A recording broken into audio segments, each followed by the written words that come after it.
Hello, everyone. I hope you are having a nice day, evening, morning, afternoon, whenever you're seeing this, hearing this, or potentially reading this. This is that girl, Jenna Kirisoa. Sorry, my computer keeps freezing. My eyeliner is giving me a bit of a misservice right now, so yes, please forgive me. I'll probably be off camera a little bit more. I'm about to get on YouTube, but just to give you a heads up, I have a blog on blogspot.com, TikTok if you're interested in seeing any of my little short video clips, as well as Instagram, Twitter, and what's the last one? It'll come to me later. Anyways, I apologize if I waste your time. I have several topics I'd like to share with you today. You know what, I'll just upload the Facebook video to YouTube tomorrow because this is one of the frustrations. Too many moving parts, too many thoughts, too many things to talk about. Really excited to be here. Again, at any point of the time that you are consuming this content, I just hope that you're doing well. I'm not going to tell you to have a good day because I can't promise that at all. So I can only hope. And with that, let me just do a quick recap from the last podcast stream. I'm streaming, or I'm doing the podcast on Anchor FM as well. So if you want to just listen, I'm over there on Anchor FM.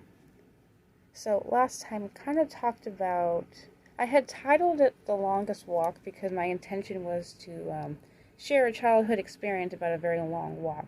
So in this episode, I'll be talking about that.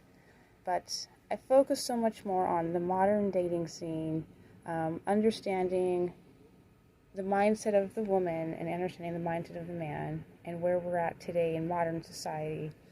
And it's just a lot of distrust on each other's part, on everyone's side. No one trusts one another and everyone's skeptical and everyone's been hurt. So I was able to share a little bit of how I felt in my experience, in that scene back then. I can definitely empathize with how people are feeling today. So I kind of wanted to touch on that. And also bring up the downside. So that's just my quick little intro. Again, if you're just now tuning in, Jenna Kirisoa, that girl, streaming on Anchor FM, as well as here on Facebook Live. And fortunately, YouTube is not working out for me. So, anyways, thank God. I am here, though. Happy to be here. So going back to the issue of the fourth wave feminists, I was borderline one of them.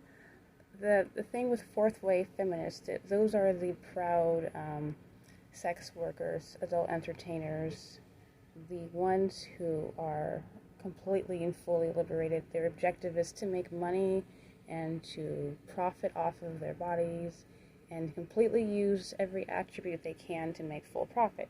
That's what the fourth wave feminist is, from my understanding. I watched a documentary on the Netflix, and it was talking about the American meme or something, which doesn't make any sense because, I forgot what it was called, something like that.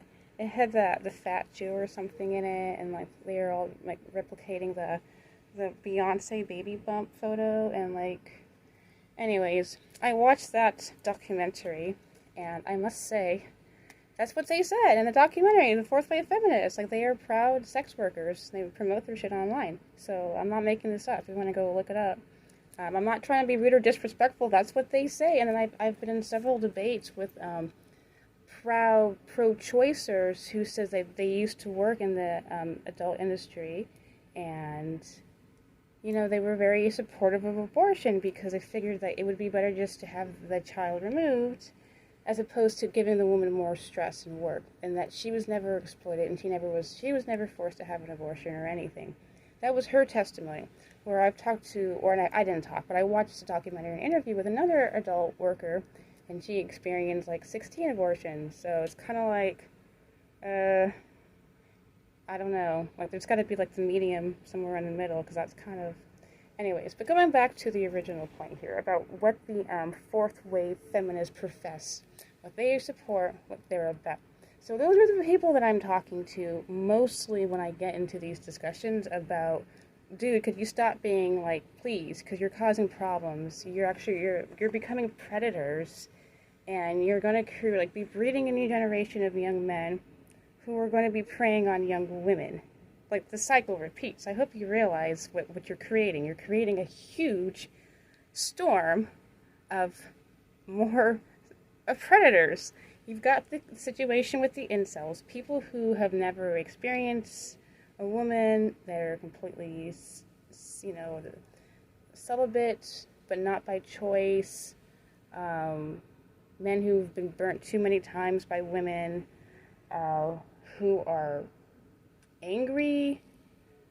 Like, there's a lot going into this. This is a lot more than you just making some money and getting back at men, because what you're feeding into a monster is what you're doing. It's not just like one person, one experience, and then that's it. It's like, no, this is like infinite. The repercussions are infinite. And it's like, this is why I didn't understand why, my husband would read the Kings and the Book of Chronicles over and over in the Bible and say, you should really get into this. Like, you should really get into this. Like, I'm not even lying. You should really, really get into this. This is the audio Bible. I'm not even joking, because you'll be reading these stories and you'll be getting into the detail about these characters, and you'll be like, he listened to his friends. This fool was like 25 years old. He's a king, all right, mind you. And he's listening to his friends. And they do all these crazy things, and they start screwing with people's lives, and then people start threatening each other, and they start killing one another, and like the women are getting messed with. That story of the concubine that like pretty much threw herself, in between these dudes who wanted to sleep with the man, but then the woman went out and ends up getting, this stuff is still happening, and it's like, so I'm trying to, like, talking to people, it's like, hey, if we learned anything about history, even the Bible is history, even if you don't want to believe it, it's just actual documented history in there. Like, even secular people will say, hey, that's history. Secularists will, like, be like, yeah, those people over there, those Jews, those Hebrew, you don't with those people, okay? They'll you up. Their God will do it. Like, don't mess with those people. That's documented by secular people, okay? But whatever. It's just history. It's like someone's journal, okay? Some of these are pretty much journal entries. That's why I'm telling you people, like, you gotta start documenting stuff, because the technology that I use, it's like, I love it. It's great. I can stream on, like, 3 different devices and talk to the whole world, and it's really cool. I hope you guys realize, like, please go talk to real people, too. Like, please go outside. I'm also including myself, because, outside is hot. Oof. Anyways, seriously though, back to the original point with the fourth wave feminists. You are, it's not just about you. People think that, like, why do you care so much about other people's lives? It's like, it's not so much that I care about other people's lives so much. It's like, I just don't like the idea that I feel like I have to walk around with, like, an umbrella for self-defense, like, I don't think that's fair.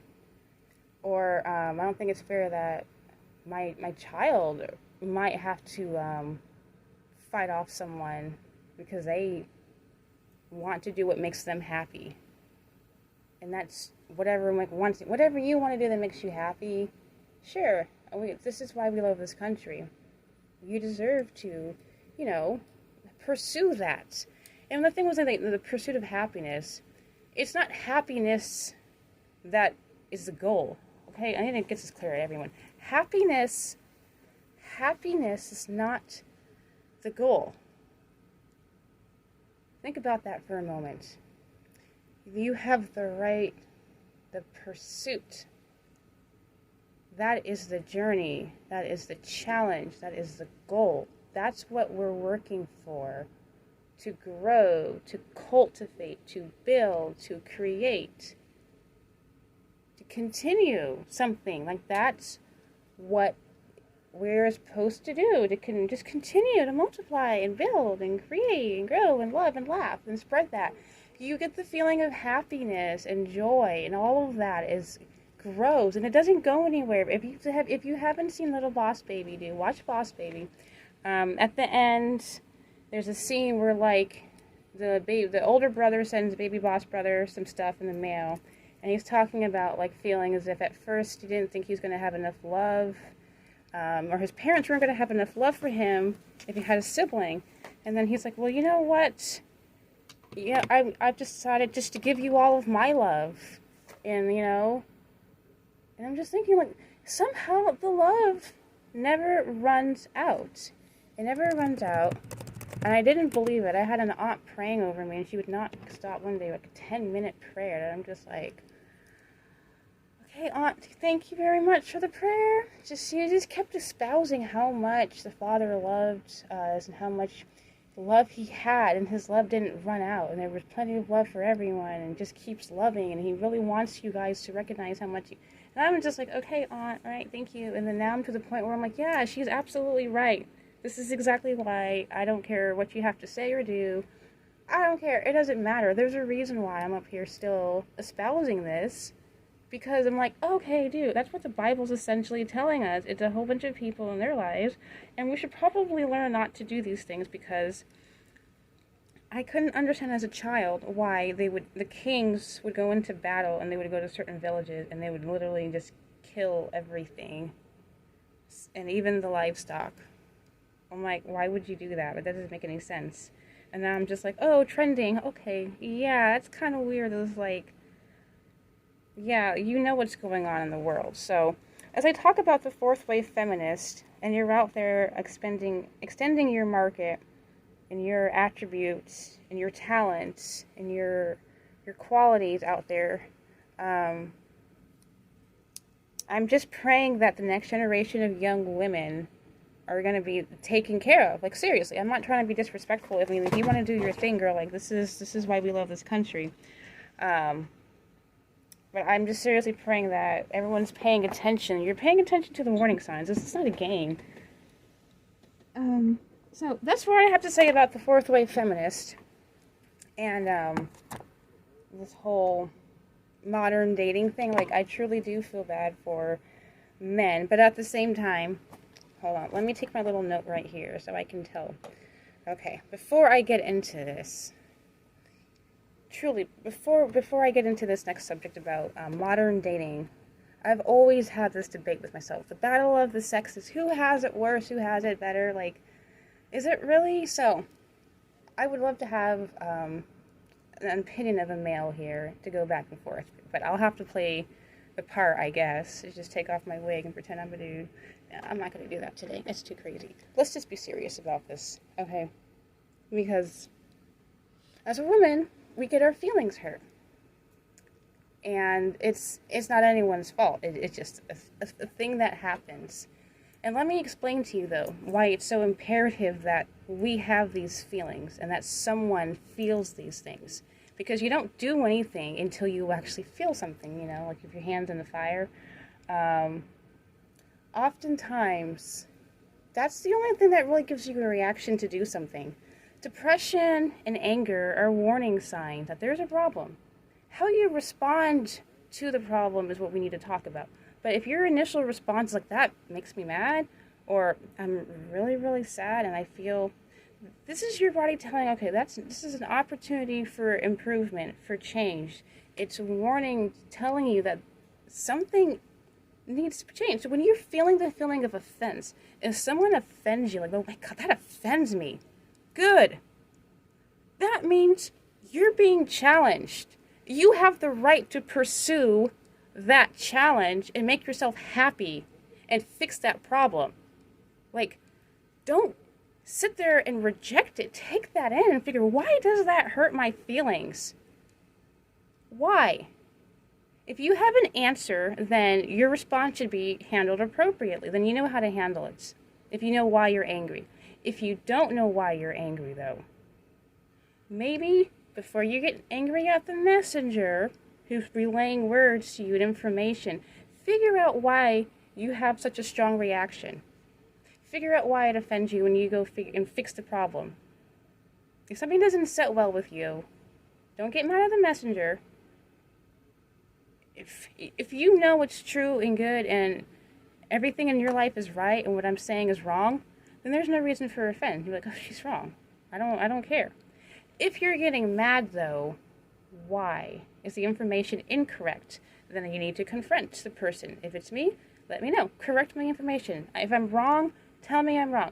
If there's more information that I need to the story, please give me so I can have the correct information. I've been wrong several times. I've been corrected several times. Several times. It's happened several times. So I'm letting you know, I think we need to handle that situations a little bit more like that, where you be upfront.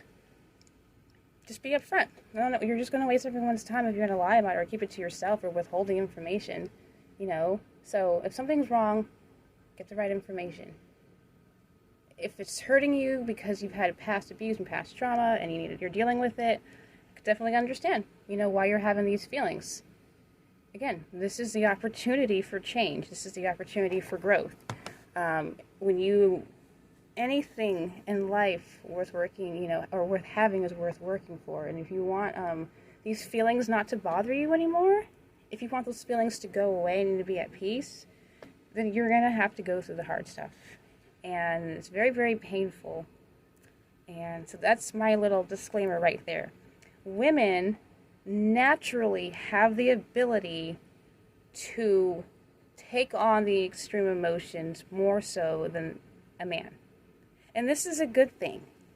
This is a blessing. This is an absolutely most important thing to the world. Because I had one point in time argue with my husband and why didn't God just make a whole bunch of men? Why didn't all the angels seem to be masculine?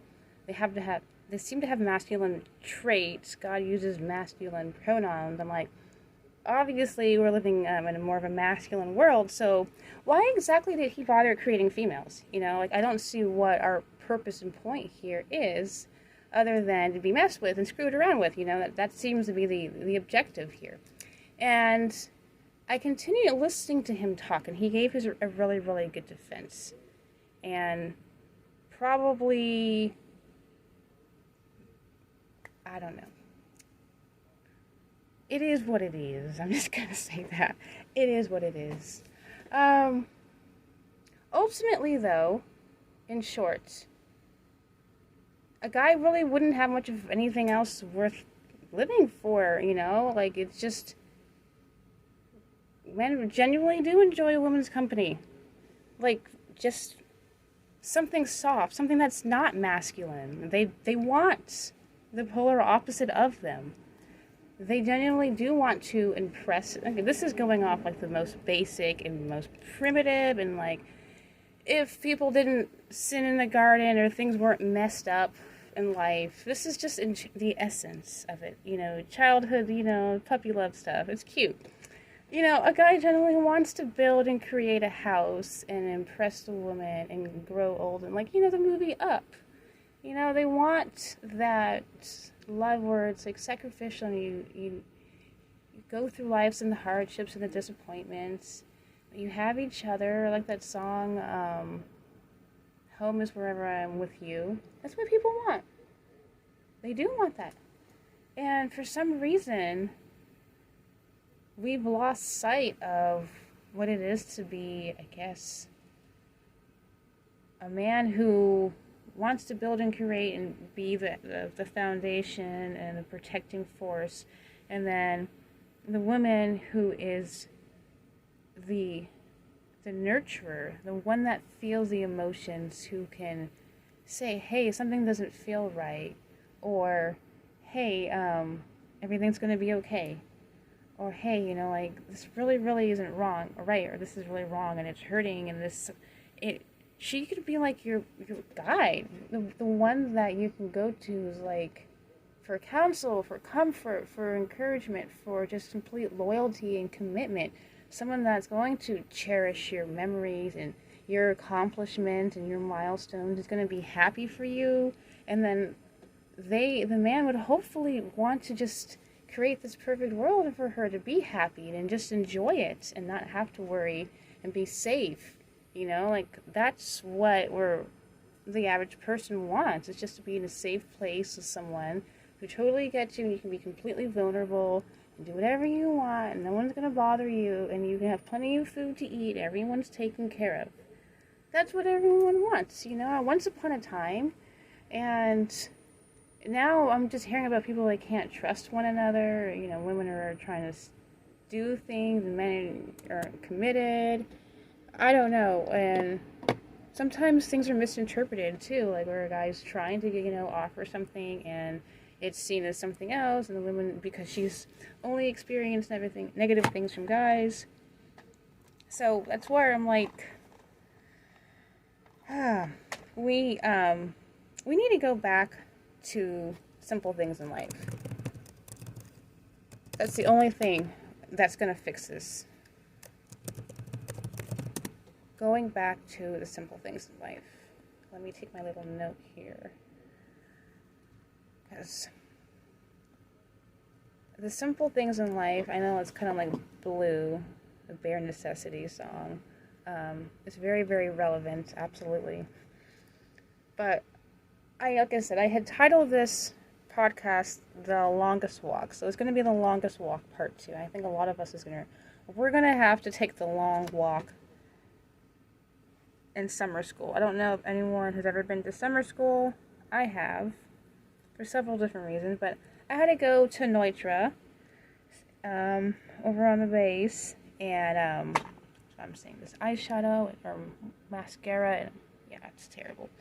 Anyways, yes, I had to go to summer school, and even in school, the last day of school, in summer, super hot, we walked from the school all the way to the swimming pool. At the time it was called Squiggly's, and the area code there was 209. So yeah, we walked, and that's a good, I want to say like an hour. It was an hour walk there, and then we had to walk back too after playing in the pool all day in the summer in the heat. So, and this is like elementary school, and then also we did it in junior high and stuff. And I'm just thinking, like, it sucked so bad back then having to take that walk. I'm just thinking about it, but at the same time, the building of the anticipation was like, dude, this is gonna be fun. We're gonna have a good time, dude. We had our like sandals and our beach bags, and everyone smelled like sunblock, and just talking and having fun and preparing for the walk back. And I just can't help but think, how many times do kids actually take those extensive walks? Or with the whole recent last year pandemic thing going on, it's like, are kids going on field trips? I hope so. Kids getting out and seeing the world. Are they going to get an opportunity to be challenged, to really, really pursue this thing called happiness? Or are they going to be, like, kind of held back with just too much going on to keep them even focused on what they really want? So that's why I'm thinking, like, I keep talking about the book, Do the Hard Things, pushing our kids, pushing everyone's expectations a little bit, myself included, and like, seriously consider how can we raise the bar for everyone? I was thinking here, let me took a really, really important note. Yes, I remember walking to a Christmas parade in my town with the kids, and that was at least a good half-hour walk just to get to the parade, and then a half-hour walk back. So that was fun, and it's winter time, and it was just good, fond memories. I think it's really important that people, do little challenges like that. It's kind of fun. Family traditions. I know, also in the city, they have like the, what is it? Those different holiday lane walks, and everyone's house in the neighborhood is decorated. I absolutely love those. So I'm looking forward to that, and I always talk about planning and planning for the holidays, but not even just planning, just with the children though. How are they getting plugged into everything? Are they in tune to what you're doing? So one of my arguments is, why don't we introduce like year-round school? And I'm not saying you don't take a break, but I don't understand why we have to have such an extensive break. And with the learning, though, it doesn't have to be such a, like, boring thing. You can have a period in time where, like, for 3 months, maybe they can go to, like, a trade school or some kind of, like, program that's still considered school, but, like, you rotate through different stations. A lot of the kids, for some reason, in junior high went up to the mountains and had that experience in Yosemite. Like, why can't we make those longer? Or maybe just do, like I said, year-round rotations and give kids different exposures to training and learning opportunities. Still run by the public school system. Like, the public school system, if you want the government to take over, like, fine, but do a better job. Like, seriously, like, I mean, get the kids plugged into conserving, like, it's part of the curriculum, but have it where the kids are using practical skills, hands-on training, and actually does something that's practical, you know? So you teach them this stuff in the school, and then this summer they go build, they use the skills over the summer, and that's still part of the school year. It doesn't stop. Like, you everything... It doesn't have to be boring, though. Like, everything's a learning opportunity, and it's also an earning opportunity as well. Because, like, when you're building up this knowledge, it's like, we talk about free college. I mean, AOC, like, I love the idea, girl, but I think while you're getting the schooling, you can be putting it to use as well, instead of putting everyone in debt. Just pretty much give them, like, free labor. Like, hey, why don't you go do this? You're still in school. And it's like, we'll help you. It's just one of those things. It's like the process, though. It's getting people to figure out what they can do or what they want to do. And the thing that's with the breaks, though, that's the point I'm trying to make, though. Once you have the breaks in between, and kids get caught up in the college scene and doing all these college traditions, it's like they're not really plugged in. It doesn't seem as if the information that they took from high school really prepared them for anything. And the delay process of actually putting what they learned into actual practical use, and all the time they're collecting all this money debts. There's just too many gaps in between. It's just too much waste of time, and we need to have kids constantly plugged in and engaged with society. And one of the things that we lost when fathers left the home to go work in the factories in the Industrial Revolution, kids grew up not really understanding what the father did. They had no idea where their father went, or they knew that he went to work. You know, after they had the child labor laws as well, children were not they weren't working alongside their fathers. They were starting to go to school, or, you know, at home with the mother. So the fathers became less of a prominent figure in the child's mind, because once upon a time he was the blacksmith, he was a carpenter, he was the butcher, he was whatever his trade was. He was probably at the house, and the children were there, and they could see what their father actually did. So it was a really, really respectable thing. The children could understand the value of their father's work. This is why I'm so adamant about fathers being present and children understanding who Le Padre is and respecting Le Padre. Like, we talk about women and men. Okay, so women are the emotions and the extreme, like, feelings and all, like, the touchy stuff. Like, we understand, we're in tune more so. The guys are like the foundation, like hard rock. Like, they more rigid, more firm. Some things have to have a consistent foundation. You want a good pie? You like pie out there? We need a foundation in this pie. Okay, I'm just gonna say, like, that's what it is. A crust, the top crust, the pot pie. Costco's got the best pot pies. Oh my gosh. Ooh, I knew of a pastor's wife who made little personalized chicken pot pies, and she'd put like a biscuit in the middle, like buttermilk biscuit, and it would bake in the oven. You would have a biscuit inside of your chicken pot pie. Like homemade biscuits too. Anyways, I'm on that status level right now. I could go for some biscuits and some mac and cheese, dude. I make this mac and cheese casserole. It's like, make it extra saucy, extra saucy. And then you make your biscuit, and then you throw like dollops of it in the macaroni and cheese. And then you sprinkle like the biscuit mix on top of it and stuff, and then the cheese and everything. And add whatever toppings you want to put, some bell peppers on there or some bacon, and then you put that in the oven, and then like the biscuits fluff up with the macaroni and cheese, and it is amazing. So, anyways, sorry, random tangent thing. Like, I get really into the food, but we need a really good foundation, a strong foundation, absolutely. And that's kind of where the guy comes in. He's like the crust of the pie, the bottom around side, and the top.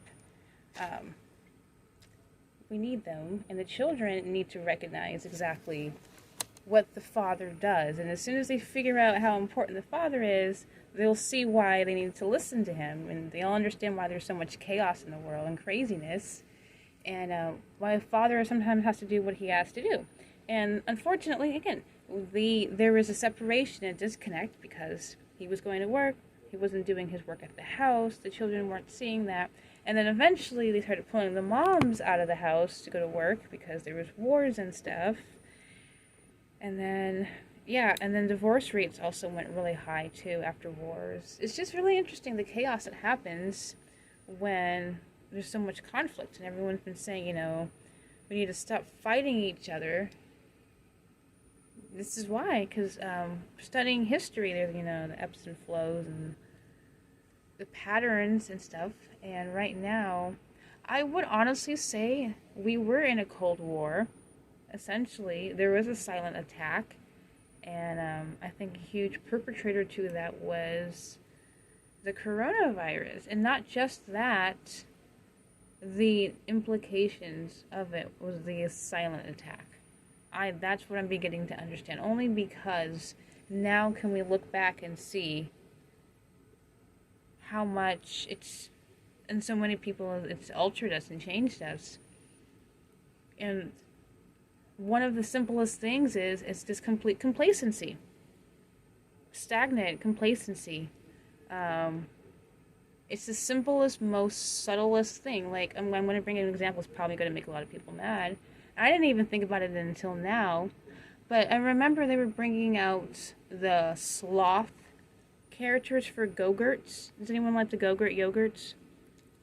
They were starting to bring out the mascot, the sloth, you know, and calling it Slow-Gurts, and everyone's laughing.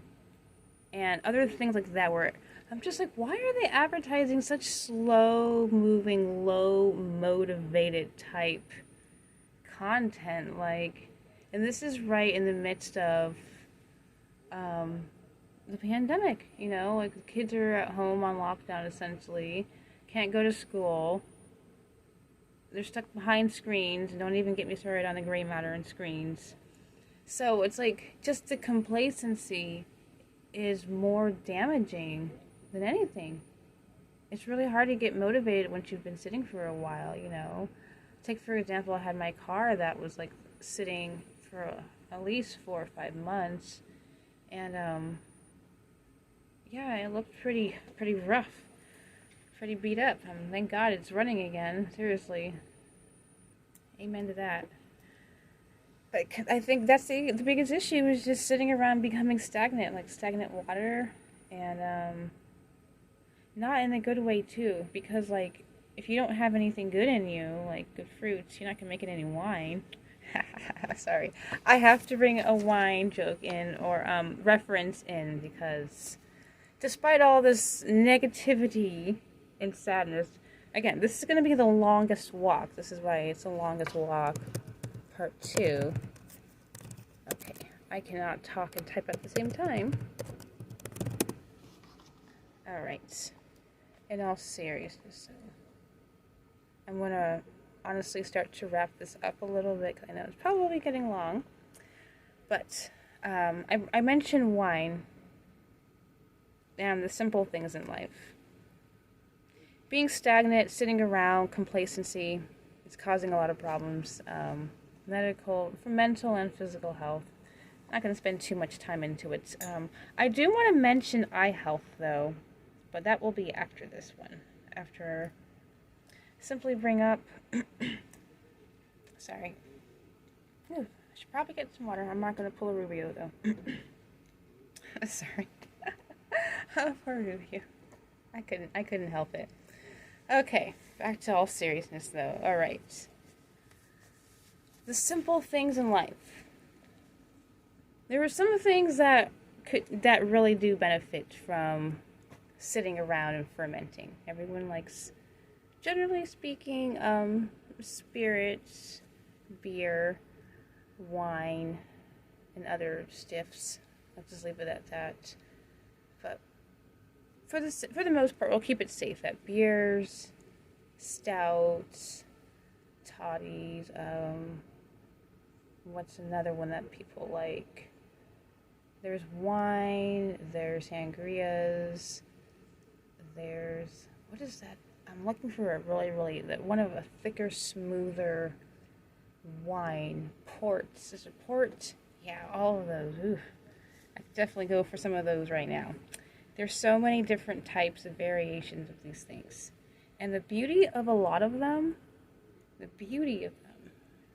this art of patience, of waiting.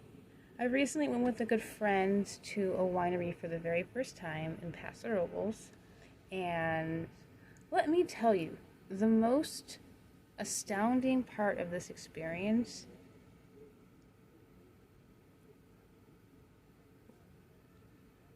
was complete silence and just being out with, like, simple things in life, just the nature and looking at the landscape. That was it. I mean, obviously we had some good food and some wine and tasting and good company and friendship and beautiful, scenery and things to look at and family history. Of course, that's all there and relevant. But the thing that stands out the most to me, because I'm thinking about my exposure in my past and the dating scene, going through the current modern dating scene and what's going on with people, like the problems that we're experiencing, the problems that I've experienced in the past, the sins of our fathers, and then the stuff that we're going through, and the stuff that the children are going through or not being exposed to. A lot of these kids are struggling to get work done. No one's been pushing them. And then I'm like thinking, some guy posted something on TikTok and I shared it on my Facebook, and it was about, are you trying to change your life of sin on your own? Are you constantly working and stressing out, trying to live a life of, for God and working your way towards it? And he's just like, no, stop. And he started quoting all these great scriptures off the top of his head, and I'm just like, he said something about not to be anxious about anything, to cast all your burdens on him. Because his burden is light, and he'll carry it for you, or take that's how I remember Bible verses. Definitely a lot like Medea, but I think a little bit better. So definitely cast all your cares on him. He told you you're not supposed to do it. Like, a lot of people say, God wouldn't give you anything more than you can handle, and that's true to an extent, because obviously you can't handle it. So he actually gives you more. And sometimes to the point where, you will give everything to him. He'll overfill you with problems, or allow things to come your way and allow you. I'm like, okay, let's see how you deal with it. And then the next thing you know, it's like, okay, God, yeah, definitely, this is, and he'll definitely help you. But like I said, we got to take this long walk, and part of the walk, part of seriously just letting go of all these problems and the issues that we're dealing with, is we just simply need to just go back to the simplest thing. And the simplest thing is actually the biggest thing. And if we really just truly let go of everything and realize what that intent was, why did he start Adam and Eve in a garden? Why do we love wine and beer? You know what it is? It's a whole bunch of stuff from the earth and liquid that's been sitting and got fermented. That's what we love. Stuff that's been sitting around, right? But it's the simplest things that has come from the earth, just naturally. If you're just sitting around and you're not consuming anything and you're just not working toward anything, I mean, like, if you don't have any good substance into you, yeah, that's it. It's nothing. You're like you stagnant water. You just be water sitting. What are you putting in you? Like, are you putting fruits in you? Are you putting spiritual fruits in you? And what are you putting out? You know, there's a little cute blueberry patch or berry patch. You can pick all the berries you want, and they sell these beautiful wines. Like Excelsior. Anyways, wines, blueberry, blackberry wines, wonderful. And the thing is, it's just simple fruits. They're beautiful.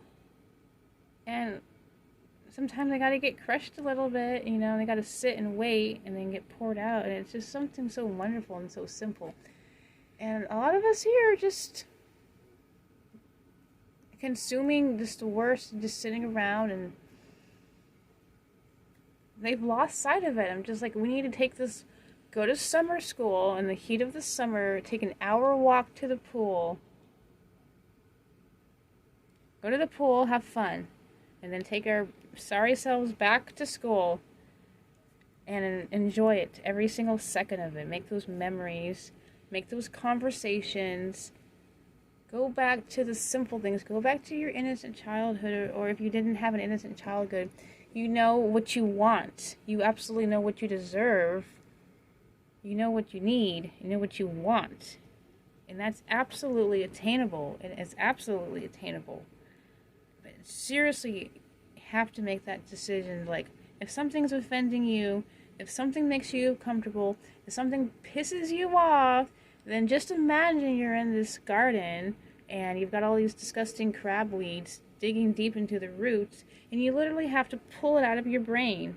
And you gotta pull those weeds out, and you gotta yank it out. And sometimes it's like tearing off a scab, you know, scratching it.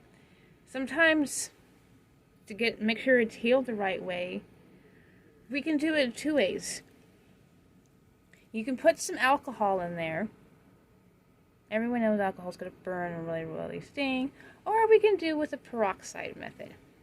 And let me introduce to you to my not so painful peroxide technique. Okay.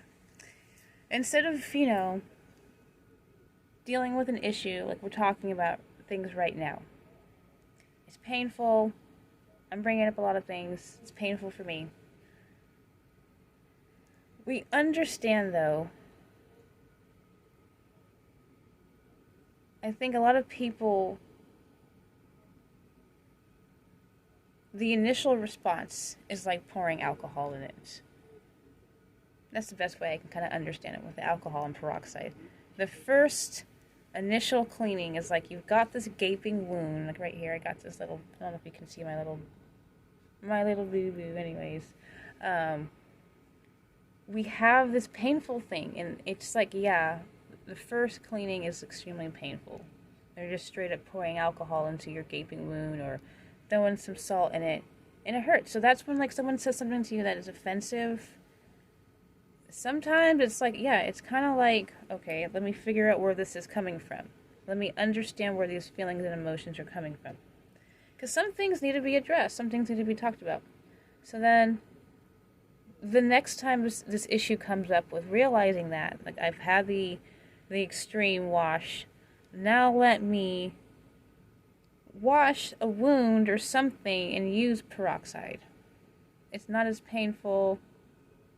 And you notice a lot of times those foamy little bubbles come up and they come alongside and you hear like the little bubbly feeling, and then you pour a little bit more and you still get the bubbles. Peroxide's really interesting. I guess you can use it as a mouthwash too. A gargle rinse, peroxide. Did not know that. A friend of ours told us that. I read the label. Yeah, it's Yeah, so peroxide's interesting that way. It doesn't hurt as much, but it's very, very effective at cleaning. So, consider the first time something offends you, if you hear a subject, let it sting. Let it sting, because you know what? That's usually an opportunity. Don't see it as a bad thing happening to you. It's an opportunity to potentially learn something or gain something, or you could correct someone else, or you realize something needs to be addressed. Something's there and it needs to be fixed, because you shouldn't be feeling those feelings unnecessarily. There's a reason. And you should search for that reason with help and get the support you need. I'm just encouraging people, like, instead of stopping at those feelings and saying, I'm not going to go in there, I'm not going to go there. I understand that people, there's just some things you don't need to go everywhere. That's another thing. There's certain things, trust your own intuition, but just realize, to a lot of people out there, don't always see an offense as a bad thing. Something to completely avoid, because we're at a point right now where people are asking, where is going on? I can't trust anyone, I'm angry. I've talked about just complete lack of respect, fourth wave feminists who are intentionally preying on, vulnerable men, causing potential problem for young women in the future. I keep talking about this. This is why I'm like, if you are done with that scene, you're over here like, what is going on? I'm tired of this. Like, this is what I'm talking about. And it's going to be a painful journey, a long walk, go back straight to the simple things.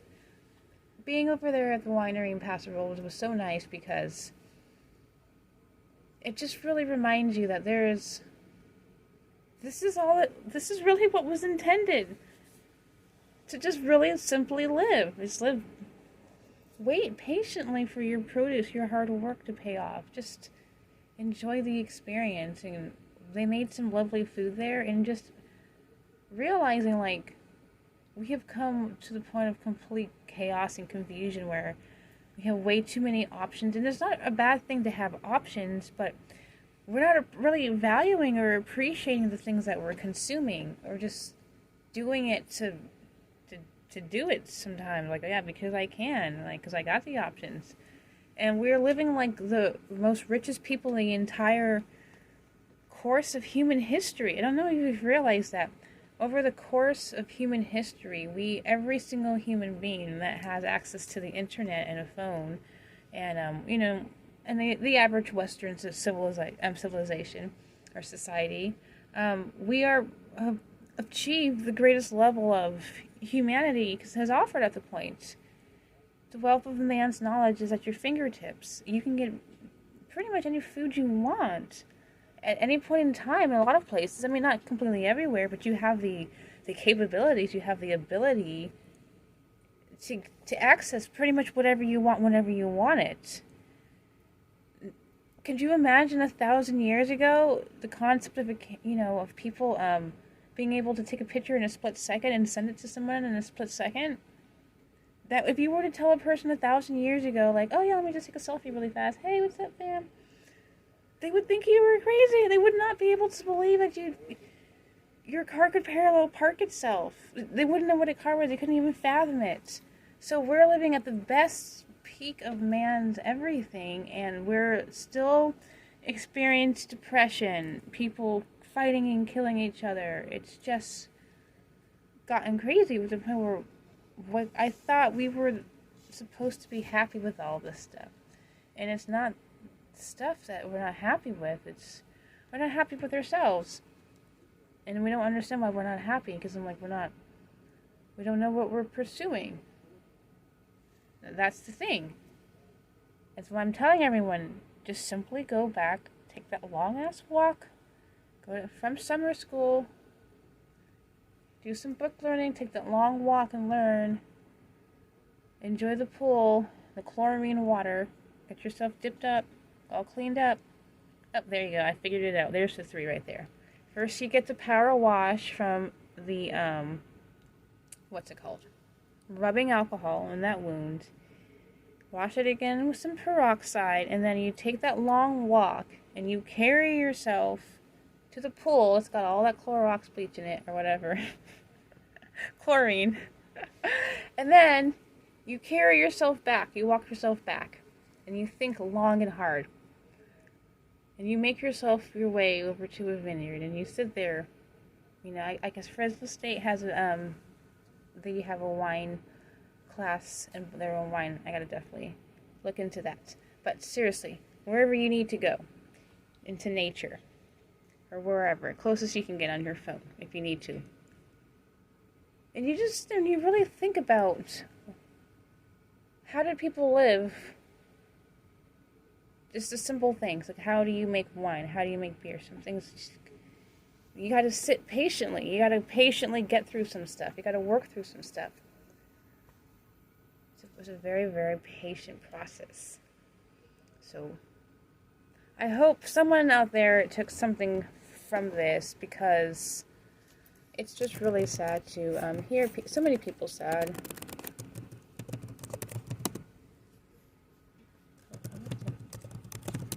Okay.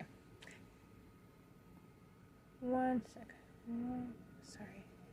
Almost there. Like I said, sorry about that. I really hope someone out there can take something from this, realizing, like, with all the options we have out there,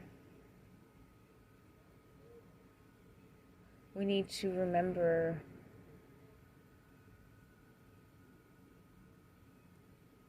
and consider, I should say, not really remember. Where are your thoughts coming from?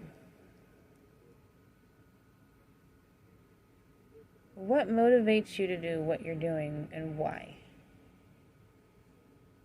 Because, as we know, a lot of people are putting a lot of ideas out there, a lot of opinions, myself included.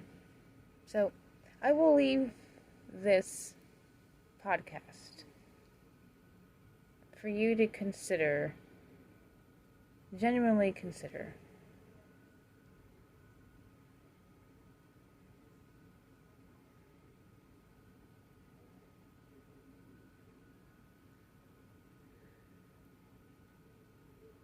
If you're wondering if I'm still here, yes, I'm still here. That long, awkward pause.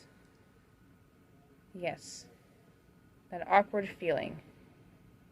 Sit with it a little bit more and talk yourself through it and figure out, why does something bother you? Why does something offend you? Is the information I'm getting correct, true, and accurate? Who do I need to go to find the truth?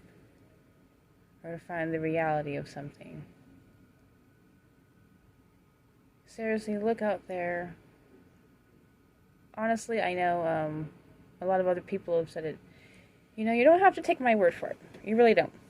And like I've said, I do genuinely apologize if I've wasted your time. I never want to waste anyone's time. But aside from that, yeah, I can't control anyone's feelings, so I'm sorry. Sorry I look so rough. Life. This is life right here. This is the reality. So, yeah. With that, whenever you're listening to this, or whenever you're seeing this stream, hope you have a good day, good night, good evening, and take care, and I'll be in touch. Hit me up whenever you'd like.